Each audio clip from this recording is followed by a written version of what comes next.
Remue ménage. Remue ménage.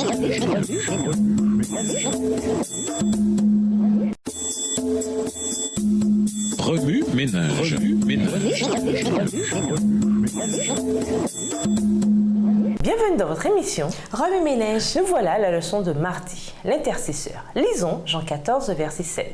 Jean 14, verset 16.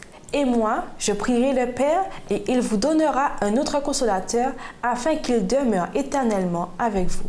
Au commencement, Dieu le Créateur fut intimement et personnellement actif dans l'esprit, soufflant comme un vent sur une terre informe.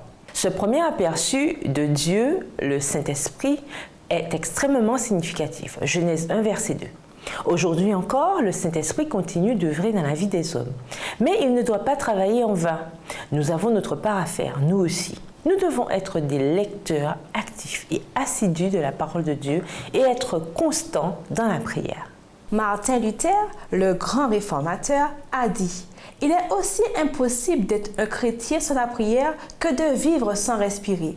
La prière est un privilège divin et une partie extrêmement importante de notre vie. Elle est un moyen par lequel les êtres humains pécheurs peuvent communiquer directement avec le divin souverain de l'univers. Le Saint-Esprit joue un rôle essentiel dans cette communication entre Dieu et l'homme. Lorsque nous sommes incapables d'exprimer en parole ce que nous avons dans le cœur, ou lorsque dans notre ignorance nous négligeons de prier pour ce dont nous avons besoin, le Saint-Esprit intercède en notre faveur. Il élève les pensées de notre cœur jusqu'au trône de Dieu. Lors de son ministère terrestre, Jésus fit remarquer à ses disciples que leur foi était trop petite. Matthieu 17, versets 14 à 20. Les textes de méditation de cette semaine montrent que Dieu nous donnera tout ce que nous lui demandons au nom de Jésus. Marc 11, verset 24.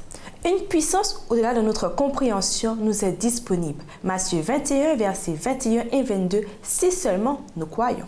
Nous vivons dans les derniers jours de l'histoire de la Terre. De nombreuses tromperies se dresseront sur notre chemin. Jésus nous en a avertis. Car beaucoup d'hommes viendront en usant de mon nom et diront « Je suis le Messie » et ils tromperont quantité de gens. Matthieu 24, le verset 5. Pour ne pas être dupes de cette supercherie imminente, nous devons prier sincèrement Dieu de nous accorder le discernement et permettre au Saint-Esprit de nous révéler sa vérité, afin que nous puissions discerner les ruses du diable. Remue ménage. Outre le pardon, quel autre aspect de la nature humaine peut faire obstacle à nos prières? De quelle manière subtile le diable peut-il éloigner notre esprit de Jésus? De quelle façon perdons-nous un temps que nous devrions consacrer à notre communion avec Dieu? Au revoir. À demain si Dieu veut.